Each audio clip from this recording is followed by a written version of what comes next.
നമസ്കാരം, nation news ലൈവിലേക്ക് സ്വാഗതം. ഈ അടുത്ത കാലത്ത് പൊതുബസ്സുകളിൽ കയറുന്നവർ ശ്രദ്ധിച്ചാൽ ഒരു ചെറിയ മാറ്റം കാണാം. പലപ്പോഴും സ്ത്രീകൾ മുൻവശത്തെ ഡോർ ഒഴിവാക്കി പുരുഷന്മാർ സാധാരണ കയറുന്ന ബാക്ക് ഡോറിലൂടെ തന്നെ ബസ്സിലേക്ക് കയറുകയാണ്. സ്ത്രീകൾ കയറുന്ന സമയത്ത് പുരുഷന്മാർ ഒന്ന് മാറി നിൽക്കും. അതൊരു സ്വാഭാവിക മാന്യതയും മനുഷ്യ സഹജമായ പെരുമാറ്റവുമാണ്. പക്ഷെ അതിനുശേഷം കാണുന്ന അവസ്ഥ പലപ്പോഴും ചോദ്യം ഉയർത്തുന്നതാണ്. സ്ത്രീകൾക്കായി പ്രത്യേകമായി മാറ്റിവെച്ച സീറ്റുകൾ ഒഴിവായി കിടക്കുന്നുണ്ടെങ്കിലും ജനറൽ സീറ്റുകളുടെ ഭൂരിഭാഗവും സ്ത്രീകൾ തന്നെ കൈവശപ്പെടുത്തുന്ന കാഴ്ച സാധാരണമായിരിക്കുന്നു. പലപ്പോഴും ഓരോ സ്ത്രീക്കും ഓരോ സീറ്റ് എന്ന രീതിയിലാകുമ്പോൾ പുരുഷന്മാർക്ക് ഇരിക്കാൻ സീറ്റ് കിട്ടണമെങ്കിൽ ഇവിടെ ഇരിക്കാമോ എന്ന് ചോദിക്കേണ്ട അവസ്ഥ വരുന്നു.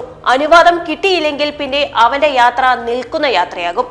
ഇതിനെ ചോദ്യം ചെയ്യാൻ ശ്രമിച്ചാൽ മറ്റൊരു പ്രശ്നം കൂടി. ബസ്സിലുള്ള പലരും സ്ത്രീകളുടെ പക്ഷം പിടിക്കും.